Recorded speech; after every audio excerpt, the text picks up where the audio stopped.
Frères et sœurs, chers amis, je vous adresse mes salutations en notre Seigneur Jésus-Christ. Que notre Seigneur vous comble de toutes ses grâces et que sa parole encore puisse vous faire du bien. Aujourd'hui, nous parlons de la souveraineté de Dieu à travers ce livre du prophète Jonas. Donc, durant les jours passés, nous avons parcouru ces 4 chapitres où nous avons parlé beaucoup de Jonas, de sa désobéissance.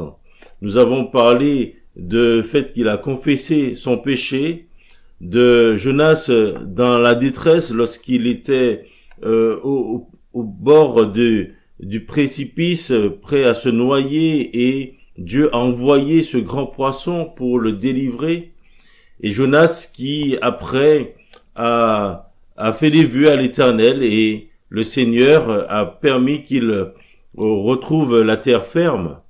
Et Jonas qui a annoncé cette parole de l'Éternel à ce peuple de Ninive, et le Seigneur, dans sa grâce, a pardonné à ces Ninivites. Mais Jonas, lui, n'était pas content, et il a fait savoir à Dieu. Et à travers tout ce que Jonas a pu connaître, tout ce qui s'est passé dans la vie de Jonas, et à travers les Ninivites, même les mariniers, Dieu a manifesté sa souveraineté.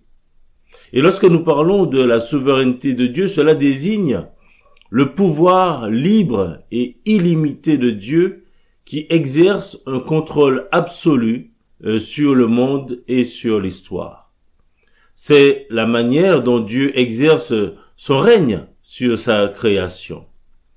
Donc le livre de Jonas nous montre du début à la fin que Dieu est constamment à l'œuvre. C'est lui qui est maître de tout. Il est le maître de toutes choses. Donc voyons ensemble comment Dieu exerce sa souveraineté dans ce livre du prophète Jonas, comment il exerce sa souveraineté sur sa création, aussi bien la nature mais aussi les hommes.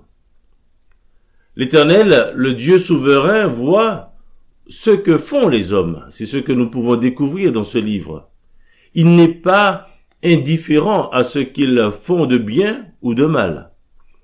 Dès le début, il dit à Jonas, dans Jonas chapitre 1 verset 2, il dit « Lève-toi, va à Ninive, la grande ville, et crie contre elle, car sa méchanceté est montée jusqu'à moi. » Donc cela nous montre que Dieu, il voit la méchanceté des hommes. Dieu voit ce que l'homme fait. Il voit aussi la disposition de cœur que l'homme peut manifester lorsqu'il se repent. Au chapitre 3, verset 10, il dit « Dieu vit qu'ils agissaient ainsi et qu'ils revenaient de leur mauvaise voie. Alors Dieu se repentit du mal qu'il avait résolu de leur faire, et il ne le fit pas. » Donc Dieu, le Dieu souverain, voit ce qui se passe. Et il voit aussi la disposition de cœur, et il use de grâce. Oui, frères et sœurs, chers amis, souvenons-nous de cela. Le Dieu souverain, il voit. Il nous voit. C'est ce qui est dit aussi dans le livre de Job, dans Job chapitre 34, verset 21. Car Dieu voit la conduite de tous. Il a les regards sur les pas de chacun. Dieu manifeste sa toute-puissance, mais aussi donc sa souveraineté sur sa création. Il exerce sa souveraineté sur les éléments de la nature, et c'est ce que nous découvrons dans ce livre. C'est lui qui fait souffler sur la mer un vent impétueux pour qu'il s'élève une grande tempête. Dans Jonas chapitre 1 verset 4, il dit « Mais l'Éternel fit souffler sur la mer un vent impétueux, et il s'éleva sur la mer une grande tempête. Le navire menaçait de faire naufrage. » Donc vraiment, à chaque fois, il est insisté que c'est l'Éternel qui fait. Une fois que son objectif est atteint, donc finalement que Jonas confesse son péché, c'est lui aussi qui apaise la fureur de la mer au verset 15 du chapitre 1, il dit, puis ils prirent Jonas et le jetèrent dans la mer, donc les mariniers, et la fureur de la mer s'apaisa. Parce que Dieu avait envoyé cette tempête pour obliger Jonas à confesser sa faute. Et une fois qu'il l'a fait, il n'est plus dans ce bateau. Donc du coup, Dieu apaise la mer. C'est lui qui fait venir le grand poisson aussi pour qu'il engloutisse Jonas, comme il est dit au verset 1 du chapitre 2. L'Éternel fit venir un grand poisson pour engloutir Jonas. Et Jonas fut dans le ventre du poisson 3 jours et 3 nuits. C'est lui aussi qui fait croître le ricin en un jour, puis fait venir le ver pour qu'il ronge le ricin. L'Éternel fait aussi souffler le vent chaud d'Orient, et aussi cette forte chaleur. Donc, tous ces éléments de la nature, c'est lui qui les maîtrise, c'est lui qui les commande. Au chapitre 4, versets 6 à 8, il dit, l'Éternel Dieu fit croître un ricin qui s'éleva au-dessus de Jonas pour donner de l'ombre à sa tête et pour lui ôter son irritation. Jonas éprouva une grande joie à cause de ce ricin. Mais le lendemain, à l'aurore, Dieu fit venir un ver qui rongea le ricin, et le ricin sécha. Au lever du soleil, Dieu fit souffler un vent chaud d'Orient, et le soleil frappa la tête de Jonas, au point qu'il tomba en défaillance. Il demanda la mort et dit, la mort m'est préférable à la vie. Donc, oui, on voit constamment que c'est Dieu qui est à l'œuvre. Et dans la Bible, nous avons maintes et maintes exemples qui nous montrent que Dieu, c'est celui qui exerce donc sa souveraineté. Lorsque Dieu voulait délivrer le peuple d'Israël d'Égypte, il a envoyé son serviteur Moïse vers Pharaon. Et dans Exode chapitre 10, verset 13, Moïse étendit sa verge sur le pays d'Égypte. Et qu'est-ce qu'il a dit? Et l'Éternel fit souffler un vent d'Orient sur le pays toute cette journée et toute la nuit. Et quand ce fut le matin, le vent d'Orient avait apporté les sauterelles. Toujours au chapitre 10, verset 19 d'Exode, l'Éternel fit souffler un vent d'Occident très fort. Il emporta les sauterelles et les précipita dans la mer. Il ne resta pas une seule sauterelle dans toute l'étendue de l'Égypte. Donc vraiment, c'est Dieu qui est à l'œuvre. Moïse est un instrument, mais c'est Dieu qui fait. Amos, chapitre 4, verset 13 nous dit, car voici celui qui a formé les montagnes et créé le vent, et qui fait connaître à l'homme ses pensées. Celui qui change l'aurore en ténèbres, et qui marche sur les hauteurs de la terre. Son nom est l'Éternel, le Dieu des armées. Oui, c'est lui qui a formé les montagnes, c'est lui qui a créé le vent, c'est lui qui fait connaître à l'homme ses pensées. Il change l'aurore en ténèbres. Oui, son nom est l'Éternel, le Dieu des armées. Je vous ai mis aussi d'autres passages où on voit comment Dieu, il est dit que Dieu exerce sa souveraineté sur les éléments de la nature dans le psaume 107, verset 34 à 31, le psaume 135, verset 7, aussi dans Exode chapitre 14, verset 21, Exode chapitre 15, verset 10, dans Nombre aussi 11, verset 31. L'Éternel n'a pas manifesté sa puissance seulement dans l'Ancien Testament, on voit pas ça seulement dans le texte de l'Ancien Testament, mais dans le Nouveau Testament aussi. La parole de Dieu rend témoignage de la manifestation de la puissance de notre Dieu en la personne du Seigneur Jésus-Christ.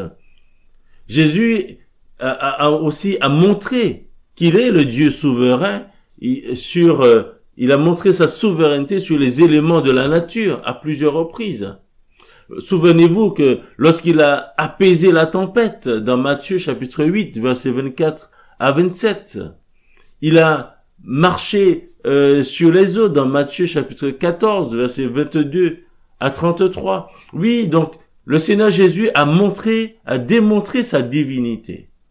Lorsqu'il a maîtrisé ces éléments de la nature. Dieu manifeste aussi sa puissance et sa souveraineté sur sa création. Et les hommes font partie de la création de Dieu. Et dans le livre de Jonas, on voit que c'est lui qui a ordonné à Jonas d'aller à Ninive. Au verset 2 du chapitre 1. Lève-toi, va à Ninive, la grande ville, et crie contre elle. Car sa méchanceté, il est dit, est montée jusqu'à moi. Donc il dit à Jonas, va à Ninive. C'est lui aussi qui veille à l'accomplissement de sa parole, en disant pour la deuxième fois à Jonas d'aller à Ninive, au chapitre 3. La parole de l'Éternel fut adressée à Jonas une seconde fois. En ces mots, lève-toi, va à Ninive, la grande ville, et proclame-y la publication que je t'ordonne. Jonas ne pouvait pas ne pas obéir à l'ordre que Dieu lui a donné. Et malgré son opposition, Dieu insiste. Parce qu'il est le Dieu souverain et on se doit d'obéir à ses commandements. Plusieurs autres exemples peuvent être donnés, peuvent être soulignés.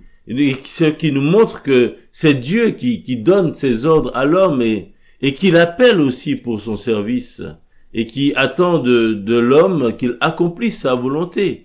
Dès le début, Adam et Ève, lorsque Dieu il a créé Adam et Ève, il les créa à l'image de Dieu. Et Dieu leur dit, soyez féconds, multipliez, remplissez la terre et assujettissez-la et dominez sur les poissons de la mer, sur les oiseaux du ciel et sur tout animal qui se meut sur la terre. Donc Dieu donne ses ordres à l'homme dès le départ. C'est lui aussi qui dit à Adam, voilà, tu ne mangeras pas de l'arbre de la connaissance du bien et du mal, car le jour où tu en mangeras, tu mourras certainement. Donc il a donné ses instructions à l'homme dès le départ. On peut donner l'exemple de Noé, et je vous ai mis les passages là. Abraham, lorsqu'il a appelé Abraham, Jacob, Moïse, Élisée, et bien d'autres encore. Dans le Nouveau Testament, là aussi, le Seigneur Jésus-Christ montre aussi toute sa souveraineté lorsqu'il appelle ses disciples, lorsqu'il appelle Pierre, André, Jacques, Jean, Matthieu et les autres, lorsqu'il leur dit « Viens et suis-moi ». Et ses disciples se sont humiliés et ont reconnu que Jésus-Christ était le Fils de Dieu et qu'il devait se soumettre à son autorité. Oui, Dieu est souverain. Dans sa souveraineté, Dieu met tout en œuvre. Il met tout en œuvre pour obliger l'homme à se soumettre à sa parole. Il permet plusieurs situations dans la vie de l'homme pour qu'il reconnaisse sa faiblesse devant la puissance de son Créateur. Il permet même des situations extrêmes. Donc Jonas, lui, il a été jeté dans la mer et risquant la noyade. Dans Jonas chapitre 1, verset 12 et verset 15, Jonas leur dit, mais prenez-moi, jetez-moi dans la mer, et la mer se calmera envers vous. Car je sais que c'est moi qui attire sur vous cette grande tempête. Donc, ils prirent Jonas et le jetèrent dans la mer, et la fureur de la mer s'apaisa. Donc, pour obliger Jonas à reconnaître son péché, reconnaître sa faute, oui, Dieu met tout en œuvre. Donc, il va utiliser la tempête, il va utiliser toutes ces choses pour obliger Jonas à reconnaître sa faute. Dans sa souveraineté, on peut même dire que Dieu change, il change le mal en bien.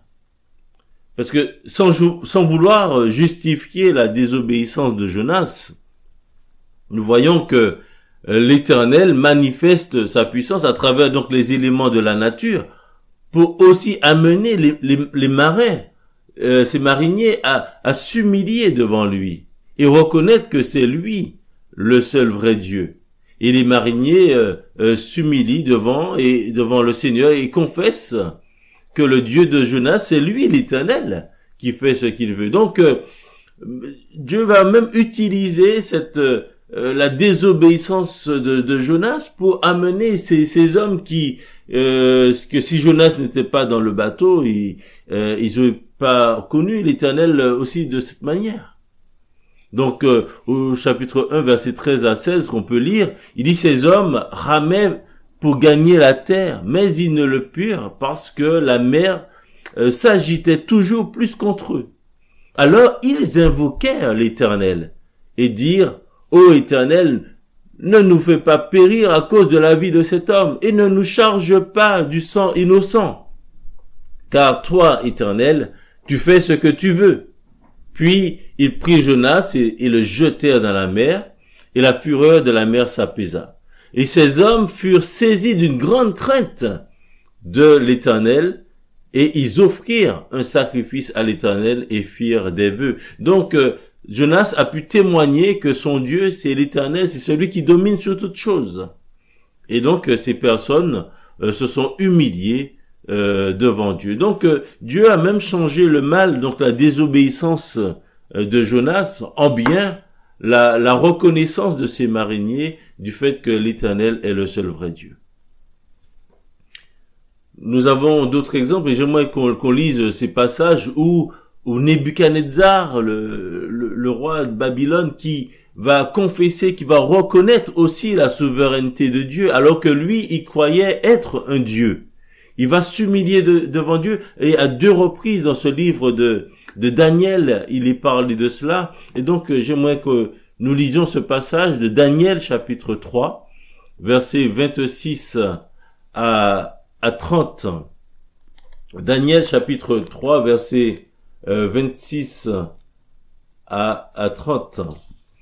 Donc, dans le chapitre 3, il est parlé des amis de Daniel qui ont refusé de s'agenouiller, de s'humilier devant la statue d'or qu'avait fait Nebuchadnezzar. Et ils savaient que le risque était d'aller dans cette fournaise ardente. Et ils ont refusé de le faire. Et donc, en refusant de s'humilier, en refusant d'adorer cette statue, voilà, c'était au péril de leur vie.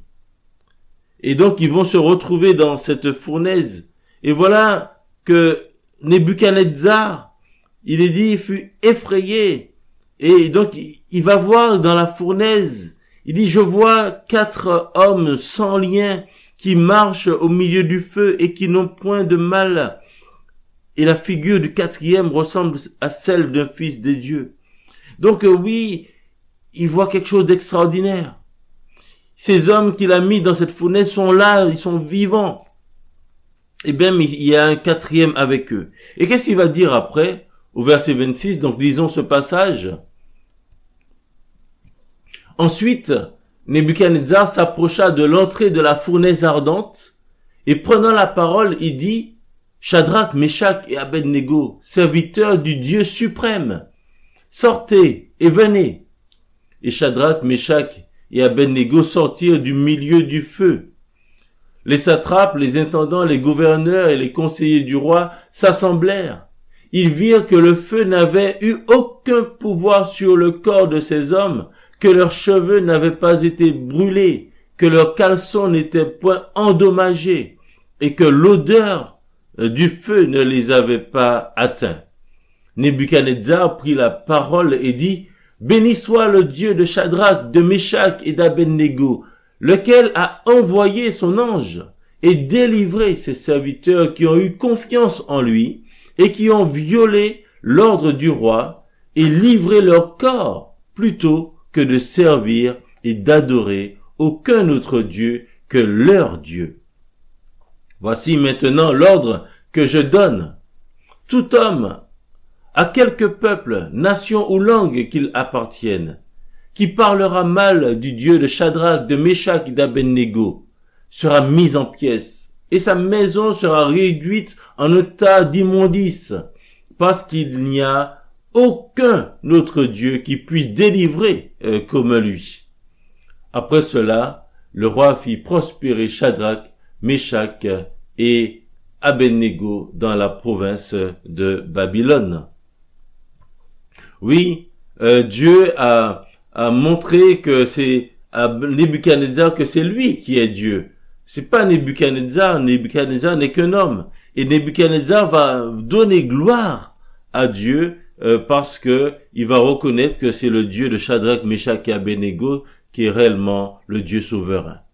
À une autre occasion, il va aussi s'humilier au chapitre 4, versets 33 à 37 qu'on peut lire. Là, à cause de son orgueil, Dieu va faire qu'il devienne comme un animal, et il va manger comme mangent les bœufs. Et là aussi, Dieu va faire en sorte qu'il s'humilie devant lui et qu'il reconnaisse encore sa souveraineté. Donc, dans Daniel chapitre 4, verset 33 jusqu'au verset 37. Alors il est dit, au même instant, la parole s'accomplit sur Nebuchadnezzar. Il fut chassé du milieu des hommes. Il mangea de l'herbe comme les bœufs. Son corps fut trempé de la rosée du ciel jusqu'à ce que ses cheveux croissent comme les plumes des aigles et ses ongles comme ceux des oiseaux. Après le temps marqué, moi, Nebuchadnezzar, je levai les yeux vers le ciel et la raison me revint. J'ai béni le Très-Haut, j'ai loué et glorifié celui qui vit éternellement, celui dont la domination est une domination éternelle et dont le règne subsiste de génération en génération. Tous les habitants de la terre ne sont à ses yeux que néant. Il agit comme il lui plaît avec l'armée des cieux et avec les habitants de la terre. Et il n'y a personne qui résiste à sa main et qui lui dise « Mais que fais-tu » En ce temps, la raison me revint. La gloire de mon royaume, ma magnificence et ma splendeur me furent rendues. Mes conseillers et mes grands me redemandèrent. Je fus rétabli dans mon royaume et ma puissance ne fit que s'accroître. Maintenant, moi Nebuchadnezzar, je loue, j'exalte et je glorifie le Dieu des cieux dont toutes les œuvres sont vraies et les voies justes et qui peut abaisser ceux qui marchent avec orgueil. Donc, oui, c'est ce que Nebuchadnezzar a appris. Oui, le Seigneur peut abaisser ceux qui marchent avec orgueil. Il veut recevoir lui seul toute la gloire parce que c'est lui seul, le seul vrai Dieu. Donc, là encore, le Seigneur a manifesté sa toute-puissance et Nebuchadnezzar a reconnu la souveraineté de Dieu. Dans Ésaïe chapitre 26 verset 9, il est dit « Mon âme te désire pendant la nuit, et mon esprit te cherche au-dedans de moi. Car lorsque tes jugements s'exercent sur la terre, les habitants du monde apprennent la justice. » Le Dieu souverain qui dirige toutes choses fait en sorte que les hommes reconnaissent qu'ils sont des hommes, qui ne sont que poussière, et qu'ils apprennent la justice. Donc oui, donnons gloire à Dieu. Bénissons notre Seigneur, louons-le, célébrons-le, parce qu'il est le Dieu souverain. Et parce qu'il est Dieu, ce Dieu souverain, il exerce aussi ses autres attributs sans qu'il y ait de contradiction entre l'un ou l'autre. Et dans le livre de Jonas, nous voyons que le Dieu souverain, il pardonne celui qui se repent. Il est compatissant et miséricordieux, il est lent à la colère et riche en bonté. Il se repent du mal. Ça veut dire qu'il, comme il est dit dans la version Semeur, il renonce à faire venir sur eux le malheur dont il les avait menacés. Donc, Dieu, il ne fait pas le mal. Il ne fait pas le mal. C'est pas lui qui fait le mal. Mais lorsque l'homme pêche, il exerce sa colère. Et Dieu peut utiliser les hommes pour juger. Mais lorsque l'homme accepte de s'humilier, de se repentir comme l'ont fait les Ninivites, Donc il dit d'accord, le mal qui était prévu, le jugement que j'avais prévu, j'accepte de ne pas l'exercer parce que j'ai vu que vous vous êtes repentis. Oui, donc Dieu est un Dieu vraiment plein de miséricorde. Il est un Dieu compatissant. Il est patient aussi avec Jonas qui s'opposait à l'accomplissement de sa volonté. Il est patient avec les Ninivites car il leur a laissé même 40 jours. Il a dit encore 40 jours et Ninive sera détruit. Donc il a usé de patience et il use de patience envers nous parce qu'il ne veut pas que les hommes périssent aussi. Dieu, il a aussi pitié des hommes, il dit à Jonas. Il ne veut pas que l'homme périsse. Donc, il use de pitié. Malheureusement, l'homme cherche à s'opposer à la souveraineté de Dieu. Et Jonas, c'est ce qu'il a voulu faire. Jonas a confessé qu'il a voulu s'opposer à l'accomplissement de la volonté souveraine de Dieu en fuyant à Tarsis. Mais il n'a pas eu le dernier mot. Dans les 4 premiers versets du chapitre 4 que nous pouvons lire, il dit, voilà, lorsque Jonas a vu que Dieu avait pardonné les Ninivites, il est dit que cela déplut fort à Jonas. Et il fut irrité. Il implora l'Éternel et il dit, « Ah, Éternel, n'est-ce pas ce que je disais quand j'étais encore dans mon pays? C'est ce que je voulais prévenir en fuyant à Tarsis. Car je savais que tu es un Dieu compatissant et miséricordieux, lent à la colère et riche en bonté, qui te repent du mal. Maintenant, Éternel, prends-moi donc la vie, car la mort m'est préférable à la vie. » L'Éternel répondit, « Fais-tu bien de t'irriter? » Oui, ça ne sert à rien de s'irriter, mais bien au contraire, nous devons nous humilier devant le Dieu créateur, nous soumettre à sa souveraineté. Et ce verset 14 du chapitre 1 est là qu'on doit souligner dans notre Bible, oui, car toi, Éternel, tu fais ce que tu veux. Oui, toi, Éternel, tu fais ce que tu veux. Et quel que soit ce qui peut nous arriver dans la vie, nous devons le dire, toi, Éternel, tu fais ce que tu veux. Le psaume chapitre 115, verset 3, il dit, notre Dieu est au ciel. Il fait tout ce qu'il veut. Le psaume 135, verset 6, tout ce que l'Éternel veut, il le fait, dans les cieux et sur la terre, dans les mers et dans les abîmes.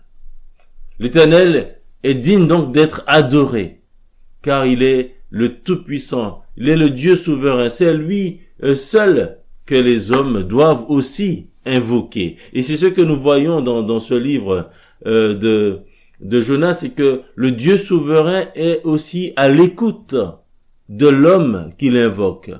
Il a écouté les marins qui l'ont invoqué dans Jonas chapitre 1 verset 14 à 16. Jonas confesse lui aussi que lorsqu'il a invoqué l'Éternel, celui-ci l'a exaucé, que l'Éternel l'a entendu alors qu'il était dans la détresse, que l'Éternel éprouve l'homme rebelle, mais il le relève lorsque celui-ci s'humilie devant lui, au chapitre 2 verset 7. Il a vu la sincérité de la repentance des Ninivites et il a accepté de leur pardonner. Donc, oui, le Dieu souverain est à l'écoute de l'homme qu'il invoque. Et nous sommes vraiment encouragés à ne pas hésiter à invoquer l'Éternel, le Dieu souverain. Et lorsque nous nous adressons à Dieu, croyons que notre prière parviendra aussi jusqu'à lui. Dans Jonas chapitre 2 verset 8, il dit, quand mon âme était abattue au-dedans de moi, je me suis souvenu de l'Éternel et ma prière est parvenue jusqu'à toi dans ton Saint-Temple.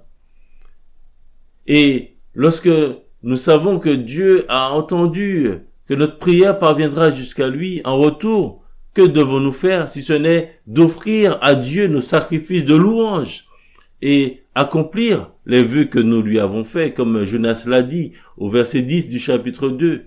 Pour moi, je t'offrirai des sacrifices avec un cri d'action de grâce. J'accomplirai les vœux que j'ai faits. le salut vient de l'Éternel. Oui, grâce au sacrifice de notre Seigneur Jésus-Christ à la croix, grâce à cela, cela nous donne accès auprès du Père, nous qui avons mis notre confiance en Jésus-Christ. En Éphésiens chapitre 2, verset 18, l'apôtre Paul dit car par lui, les uns et les autres, nous avons accès auprès du Père dans un même esprit. Au chapitre 3, verset 12, toujours dans Éphésiens, il dit en lui, nous avons, par la foi en lui, la liberté de nous approcher de Dieu avec confiance. Et donc, oui, nous pouvons le faire librement. Nous pouvons invoquer notre Dieu. Nous pouvons nous approcher de notre Dieu, ce Dieu souverain, avec confiance. Et le Seigneur Jésus nous a fait aussi cette promesse dans Jean chapitre 14, verset 13 à 14, quand il dit à ses disciples, « Et tout ce que vous demanderez en mon nom, je le ferai, afin que le Père soit glorifié dans le Fils. Et si vous demandez quelque chose en mon nom, je le ferai. » Donc oui, frères et sœurs, n'ayons pas peur, venons avec assurance, avec une pleine confiance au pied de notre Seigneur. Invoquez le nom de notre Seigneur. Disons-lui ce que nous avons sur le cœur. Parlons-lui de nos souffrances, de nos détresses. Oui, parce qu'il est le Dieu souverain qui peut diriger toutes choses selon sa volonté. Donc, j'aimerais vraiment nous encourager à cela, à nous approcher de notre Père avec assurance, comme il est dit aussi dans Hébreux, chapitre 4, versets 15 à 16, que je vous invite à lire, qui dit « Car nous n'avons pas de souverain sacrificateur qui ne puisse compatir à nos faiblesses. Au contraire, il a été tenté comme nous en toutes choses, sans commettre de péché. Approchons-nous donc avec assurance du trône de la grâce afin d'obtenir miséricorde et de trouver grâce pour être secourus dans nos besoins. » Oui, les uns et les autres, nous passons par des diverses épreuves. Et donc, il est bon de nous rappeler que nous servons le Dieu souverain, qui dispose de toutes choses selon sa volonté, qui manifeste sa toute-puissance sur les éléments de la nature. Il dirige l'homme aussi comme il veut. Il fait concourir toutes choses au bien de ceux qu'il aime. Il est le Dieu souverain. Donc soumettons-nous de bon cœur à notre Dieu. Ou soumettez-vous de bon cœur à Dieu et qu'il soit aussi votre Dieu si vous n'avez pas encore mis votre confiance en Jésus-Christ. Car Dieu est souverain. Que vous le vouliez ou non, Dieu est souverain. C'est sa volonté qui s'accomplit malgré notre opposition. Malgré votre opposition, la volonté de Dieu s'accomplira toujours. Il utilisera tous les éléments qu'il voudra pour nous faire reconnaître la dureté de notre cœur, mais aussi nous obliger à nous humilier devant lui, comme il l'a fait pour Jonas, comme il a fait pour Nebuchadnezzar, comme on a vu.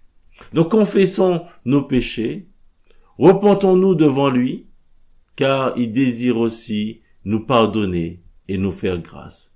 Oui, Dieu, il veut faire grâce. Il veut que les hommes soient sauvés. Et c'est pour cela qu'il a envoyé son fils Jésus, qui a donné sa vie pour que nous puissions être sauvés. Donc, à lui seul soit toute la gloire. Nous voulons l'honorer, nous voulons le glorifier, nous voulons nous soumettre à sa volonté parce qu'il est le Dieu souverain. Que le nom du Seigneur soit béni. Amen. Pour terminer ce moment, frères et sœurs, j'aimerais vous inviter à chanter chacun chez vous ce chant qui se trouve dans les ailes de la foi, le numéro 282, « Grand Dieu, ta souveraine grâce ». Que le Seigneur vous bénisse et bonne semaine à toutes et à tous et qu'il vous garde dans la paix.